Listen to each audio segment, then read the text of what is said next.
اهلا بيكم. النهارده هعلمكم ازاي تعملوا شنطه ببلاستيك الكانفا او على الشبك. الشنطه زي ما انتم شايفين شيك جدا وبسيطه، غرزتها جديده وسهله، وهعلمكم خطوه بخطوه ازاي نشتغل الشنطه دي من اولها لاخرها. تعالوا بينا نشوف ايه الادوات اللي احنا محتاجينها. اول حاجه بنحتاج الشبكه نفسها او البلاستيك بتاع الكانفا. هو في مقاس 40 في 60، واحنا بنقصه في بيبقى جاهز، مقاس جاهز في منه صغير وكبير. هنحتاج كمان لإبر تنظيف، في منها نوعين، في إبر معدنية وفي إبر بلاستيك، بس أنا بفضل الإبر المعدنية علشان البلاستيك بتكسر بسرعة. هنحتاج كمان مزورة، وهنحتاج لخيط. الخيط ده خيط سلسلة، بس ده خيط السلسلة من الستوكات، وبيكون 100 جرام. على فكرة الخيط ده حلو جدا في الشغل واسهل من خيط السلسلة التاني اللي هو بيلمع. ده الخيط ده مش بيلمع، ده هو اكليريك، بس هو شبه الاقطان شوية يعني في ملمسه، ومش بيوجع الايد زي الخيط التاني. هنحتاج طبعا لمقص وولاعة علشان الخيط ده بينسل. هنحتاج للادوات او الاكسسوارات بتاعة الشنطة، والاقفال دي بتبقى متاحة. هقولكم كمان كنا بنجيبها من فين.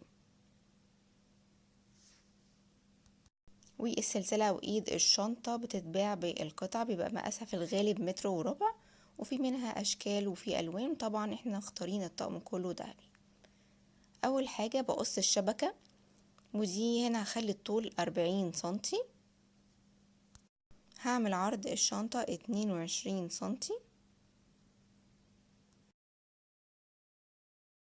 الغرزة بتتكون من 5 مربعات. بشتغل الشنطة من تحت، بسيب اول مربع وبشتغل فيه تاني مربع، بشتغل على فتلتين.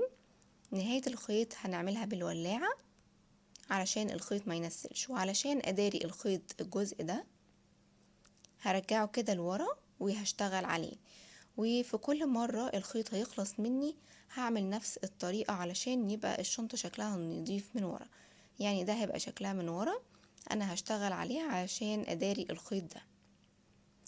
بشتغل في الغرزة او المربع فوق اللي انا سبته، عشان هتبقى شكل الغرزة مايل شوية بالشكل ده. ولو الخيط اتقلب مني اعدله. هشتغل في الغرزة اللي بعدها اللي هي رقم 3، مربع التالت من تحت. بعد كده فوق الغرزة اللي في اول عمود هشتغل الغرزة اللي بعدها. هتلاحظوا هنا بدأت في خطين مايلين عندي اهو. هشتغل في المربع اللي فوقيه على طول،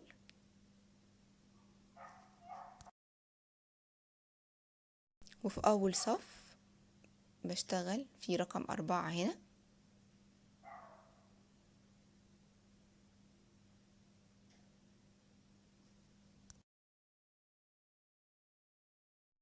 بالشكل ده انا هشتغل على اول 3 صفوف كده. بشوف اخر مربع اشتغلت فيه فين،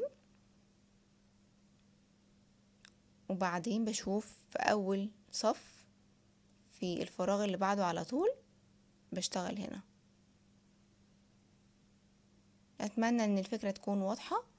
هشتغل بنفس الطريقة لحد اخر الصف، مفيش اي تغيير. كل التغيير بس بيكون في بداية الصف وفي نهايته فوق خالص، لكن غير كده مفيش اي تغيير خالص. مش بشتغل هنا، لا بشتغل هنا عشان الخط يبقى مايل. بدخل ابرة من تحت كده. نخلي بالنا عشان لو سيبنا غرزة هلاقي الخطوط بقت معايا مستقيمة وانا عايزة خط مايل. هيبقى كده في اللي بعدها من اول صف.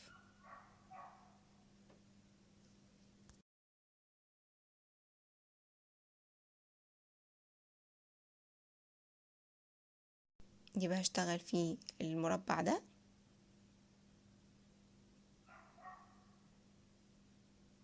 كل ده وانا باخد معايا الخيط اللي ورا بخليه من تحت. اوريكم شكله كده انا مقفلة عليه. اللي مش حابب بعد كده يعمل بطانة ممكن ما يعملش بطانة، بس طبعا بطانة يبقى شكلها اشيك. بس الخيوط في الحالة دي لما بقفلها بالطريقة دي مش بتبقى باينة. لو اشتغلت هنا يبقى غلط، خلي بالنا كل مرة اوضح لكم عشان الخط يبقى مستقيم. نشتغل هنا. اللي تحب تشتغل بالخيط يكون طويل مفيش مشكلة، اللي يحب يشتغل بخيط يكون قصير وبعدين نوصل الخيط بنفس الطريقة اللي علمتها لكم في الاول مفيش مشكلة.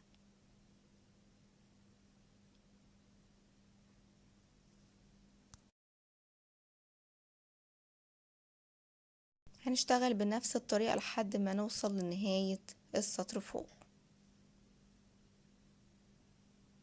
اشتغلت السطر كله، وهنا في اخر مربع هشتغل في المربع رقم 2. هسحب الخيط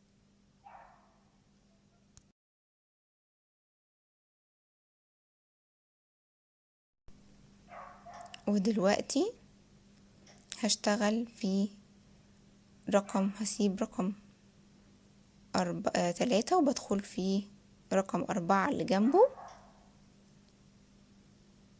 دلوقتي احنا عايزين نعمل نفس الغرزة بس مايلة الاتجاه العكسي. وانا عندي كانت اول صف كان عبارة عن 3 مربعات. من نفس المربع اللي انا اشتغلته رقم 3 بدخل ابرة من تحت وبطلعها الابرة، يعني خلي بالنا من رقم 3 اطلع الابرة كده، وبعدين هعد من فوق المربع رقم 5. 1 2 3 4 5. دي نهاية الغرزة. احنا قلنا ان كل غرزة كل شكل بيشكل الغرزة دي من 5 مربعات. هيبقى الشكل معايا كده. دلوقتي مايل للاتجاه العكسي. ادخل الابرة من هنا من نهاية السلسلة اللي قبلها او الشكل اللي قبله كده، نفس الطريقة اللي عملتها في الصف الاول بس اتجاه العكس.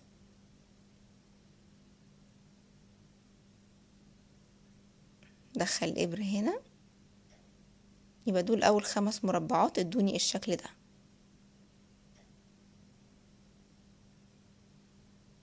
الشنطة كلها ما فيهاش اي تغيير. بدخل ابرة من اخر اخر مربع، نخلي بالنا من الغرز علشان سوري المربعات تبقى مظبوطة.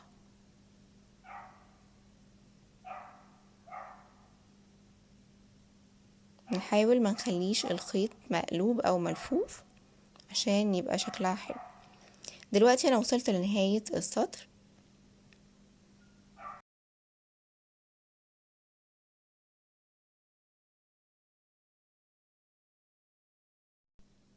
زي ما انتوا شايفين الشكل كده اتكون عندي. هسيب مربع اخر مربع وادخل في المربع اللي بعده عشان اعمل الشكل اللي بعده بنفس الطريقة.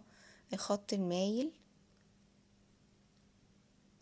من اخر مربع اشتغلت فيه، يعني مربع رقم 5 بدخل فيه الابرة بالشكل ده. المربع اللي بعده بدخل الابرة وبدخلها برضو بالشكل اللي انتوا شايفين. الخيط خلص معايا. هقص الخيط وهسيب فيه حوالي 4-5 سنتي قبل ما اقصه،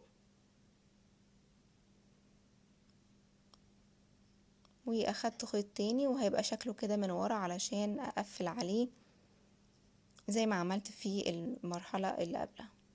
بدخل الخيط بالشكل ده برضو واسيب جزء منه وهحطه برضو جنب الخيط اللي قبله علشان الاتنين اقفل عليهم الخيط. هنشتغل بنفس الطريقة بتاعة الصف الاولاني خالص، بنفس الطريقة، حتى مايل بنفس الطريقة عشان اكرر الشكل اللي اتكون عندي في اول 5 مربعات في الشنطة كلها، طبعا على حسب المقاس اللي انتوا حابينه. لو عايزين تعملوها مقاس اكبر هتعملوا بنفس الطريقة، المهم ان احنا نكون ال5 مربعات. خلصت الشنطة كلها وبعدين قفلت السطر الاخير بالشكل ده. كل اللي عملته اني حطيت الخيط لفيته على الاجزاء اللي فاضية بس في الاربع اتجاهات. هنعمل قطعتين صغيرين للجوانب بتاعة الشنطة وهو ده شكلهم، وهنشتغلهم بنفس الطريقة اللي اشتغلنا بيها الشنطة.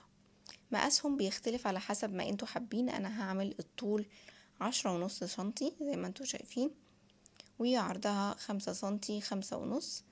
انا شايفة ان ده مقاس مناسب، وهي بتتكون من 3 مربعات او 3 رسمات، والاتنين طبعا لازم يبقوا قد بعض. عايزين تعملوهم اكبر من كده مفيش مشكلة.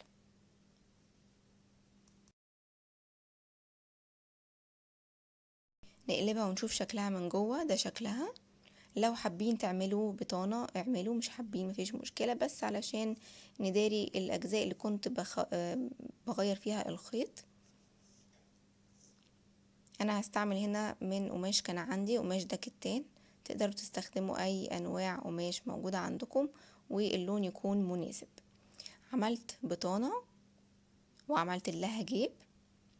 دلوقتي انا هخيطها، هسيب بس اخر طرف علشان اقفل منه الجوانب بتاعة الشنطة، وهعملها بالخيط على اخر جزء باين. بعد ما خلصت البطانة بجيب الدراع او الجوانب بتاعة الشنطة وبقفلها بالطريقة دي، كل سلسلتين قصاد بعض بقفلهم بالخيط وبشده جامد، بس نخلي بالنا ان هو ما يتقطعش. لكن انا بشده، بدخل من اخر الاطراف هنا من ناحيتين.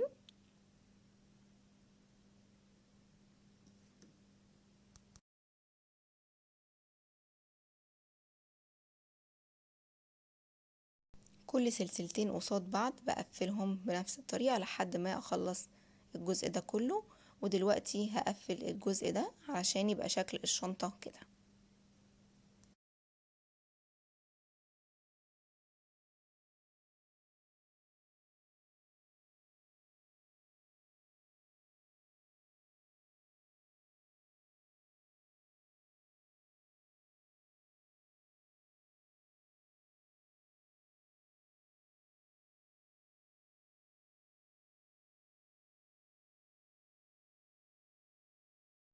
ودلوقتي هجيب الجزء ده وهقفله كده، وهعمل الناحية التانية كمان زيها، ويبقى كده الشنطة خلاص جاهزة.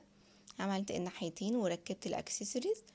ده شكل الشنطة زي ما انتم شايفين، شكلها جميل، تقفلها حلو قوي. كمان الجزء ده مفيهوش اي مشكلة، انا ركبته بخياطة، خيط على بعد 2 سنتي كده، وكمان ركبت القفل مفيهوش اي مشكلة. زي ما انتم شايفين شكل الشنطة جميل قوي، وغرزتها سهلة وشيك. لو عجبكم الفيديو متنسوش اللايك والشير.